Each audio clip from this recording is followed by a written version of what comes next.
आज एक बड़ी ही कमाल की खबर पड़ी जिसके हिसाब से बहुत जल्द ऐसे दिन आने वाले हैं जहां आम तौर पर जो हम पेट्रोल पंप देखते हैं ना, वहां अगर आप जाएंगे किसी दिन और वहां खड़ा अटेंडेंट आपसे ये कह दे कि सर अब यहां पेट्रोल नहीं मिलता। ये सुनने में अजीब लगता है ना, लेकिन भारत जिस दिशा में आगे बढ़ रहा है वो कुछ ऐसा ही इशारा देता है कि धीरे धीरे पेट्रोल पंप से पेट्रोल मिलना बंद हो जाए और उसकी जगह कोई दूसरा फ्यूल ले लेगा, खासकर इथेनॉल। ये नाम आपने बहुत बार सुना होगा, चर्चाओं में आजकल काफ़ी है। भारत में अभी जो फ्यूल मिलता है इथेनॉल की मैं अगर बात करूं तो उसे E20 कहा जाता है, यानी 20% इथेनॉल मिला होता है उसमें और 80% पेट्रोल का मिश्रण मिला होता है। तो ये मिक्सचर है दोनों चीज़ों का। अब सरकार ने इसे बड़े स्तर पर लागू कर दिया है और अब अगला कदम इससे भी आगे जाने का है, मतलब E85 और फिर E100। नाम से ही आप थोड़ा समझ रहे होंगे, यानी लगभग पूरी तरह से इथेनॉल से चलने वाला फ्यूल। इसका मतलब ये नहीं है कि भैया पेट्रोल अचानक से गायब हो जाएगा देश से, लेकिन हाँ धीरे धीरे इसका इस्तेमाल कम ज़रूर हो जाएगा और फ्यूल पंप पर इथेनॉल का डोमिनेंस बढ़ जाएगा। अब सवाल आता है कि सरकार ऐसा क्यों कर रही है। देखिए, भारत अपनी ज़रूरत का क्रूड ऑयल का बहुत बड़ा हिस्सा इंपोर्ट करता है बाहर के देशों से, जिस पर हर साल हमारा भारी भरकम पैसा खर्च होता है। नंबर्स में अगर मैं बात करूं तो भारत अपनी ज़रूरत का लगभग 85% क्रूड ऑयल इंपोर्ट करता है, जिस पर लगभग 12 से 14 लाख करोड़ रुपए सालाना खर्च बैठता है। अब अगर वही फ्यूल देश के अंदर ही प्रोड्यूस हो जाए तो ये पैसा देश में ही रहेगा। इथेनॉल इसी सोच का हिस्सा है। क्यों? क्योंकि इसे गन्ने, मक्के और एग्रीकल्चर वेस्ट से बनाया जाता है, यानी खेतों से फ्यूल तैयार होगा और किसानों की इनकम भी बढ़ेगी। सरकार के हिसाब से ये एक विन विन सिचुएशन है। एक तरफ ऑयल इंपोर्ट कम होगा, दूसरी तरफ पोल्यूशन घटेगा और तीसरी तरफ फार्मर्स को सीधा फायदा मिलेगा। पिछले कुछ सालों में इथेनॉल ब्लेंडिंग से भारत ने काफ़ी फॉरेन एक्सचेंज बचाया भी है और कार्बन एमिशन में भी कमी आई है, इसलिए पॉलिसी लेवल पर इसे तेज़ी से आगे बढ़ाया भी जा रहा है।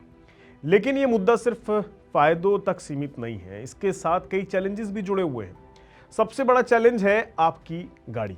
मतलब आज जो गाड़ियां सड़कों पर चल रही हैं उनमें से ज़्यादातर E20 तक के फ्यूल के लिए ही डिज़ाइन की गई हैं। अगर भविष्य में E85 या E100 कॉमन हो जाता है तो फ्लेक्स फ्यूल व्हीकल्स की ज़रूरत पड़ेगी। अगर कोई पुरानी गाड़ी में ज़्यादा इथेनॉल वाला फ्यूल डलता है तो इंजन पर असर पड़ सकता है, मतलब जंग लग सकती है उसमें और माइलेज भी कम हो सकता है, क्योंकि इथेनॉल की एनर्जी डेंसिटी पेट्रोल से काफ़ी कम होती है। इसके अलावा इंफ्रास्ट्रक्चर भी एक बड़ा मुद्दा है।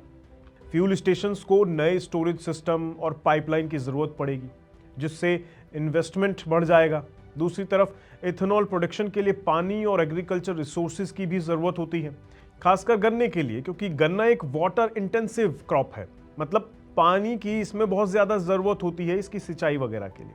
इसलिए सस्टेनेबिलिटी को लेकर भी बड़ा सवाल उठता है कि क्या बड़े स्तर पर इथेनॉल प्रोडक्शन लंबे समय तक सही रहेगा। दिलचस्प बात यह है कि सरकार सिर्फ इथेनॉल पर ही डिपेंड नहीं कर रही है, बल्कि पैरेलल में इलेक्ट्रिक व्हीकल्स हो गए, बायोफ्यूल्स हो गए और हाइड्रोजन जैसे ऑप्शंस भी हैं जिन पर काम चल रहा है। इसका मतलब फ्यूचर एक मल्टी फ्यूल सिस्टम हो सकता है, जहां अलग अलग ज़रूरतों के हिसाब से अलग अलग फ्यूल इस्तेमाल होगा। आम आदमी के लिए इसका क्या मतलब है, देखिए ये भी समझना बहुत ज़रूरी है, क्योंकि सबसे बड़ा इम्पैक्ट यहीं पड़ने वाला है, यानी हम पर, आम लोगों पर। आने वाले समय में फ्यूल सस्ता हो जाएगा। जाहिर है, जब इथेनॉल ब्लेंडेड फ्यूल आपको मिलेगा तो वो पेट्रोल के मुकाबले सस्ता ही पड़ेगा, और घरेलू उत्पादन है तो सस्ता ही पड़ना है, क्योंकि इथेनॉल लोकली प्रोड्यूस होगा। लेकिन साथ ही साथ जो समस्या बनेगी वो है नई गाड़ी लेने का खर्च। वो भी ज़रूरत पड़ सकती है, क्योंकि अगर पुरानी में इथेनॉल डल ही नहीं पा रहा होगा तो कब तक चलाएंगे, तो वो बदलने की ज़रूरत पड़ सकती है। और क्योंकि अगर पुराने इंजन में डाल दिया गया, वो कंपैटिबल नहीं हुआ, तो जैसा कि मैंने शुरू में बताया, जंग लग सकती है, माइलेज में थोड़ा बदलाव देखने को मिल सकता है। लेकिन ओवरऑल अगर पिक्चर देखी जाए तो एनवायरनमेंट के लिहाज से ये बेहतर कदम माना जा रहा है। अगर ग्लोबल एग्जाम्पल के तौर पर देखें ना, तो कि भाई कहाँ ये अपनाया गया है, तो आपको बता दूं, ब्राज़ील एक ऐसा देश है अभी तक जहां एथेनॉल फ्यूल काफ़ी सफल रहा है और वहां ज़्यादातर व्हीकल्स फ्लेक्स फ्यूल हैं। भारत भी उसी दिशा में आगे बढ़ने की कोशिश कर रहा है, लेकिन यहाँ चैलेंज थोड़े ज़्यादा हैं। क्यों? क्योंकि पॉपुलेशन और व्हीकल्स की संख्या काफ़ी ज़्यादा है। लेकिन इंपॉर्टेंट बात यही है कि पेट्रोल एकदम से ख़त्म नहीं होगा, सो डोंट वरी। लेकिन हाँ, धीरे धीरे उसकी जगह कोई और ज़रूर ले लेगा। आपका इस मुद्दे पर क्या कहना है हमें कमेंट बॉक्स में ज़रूर बताइएगा। आज के लिए इतना ही, नमस्कार।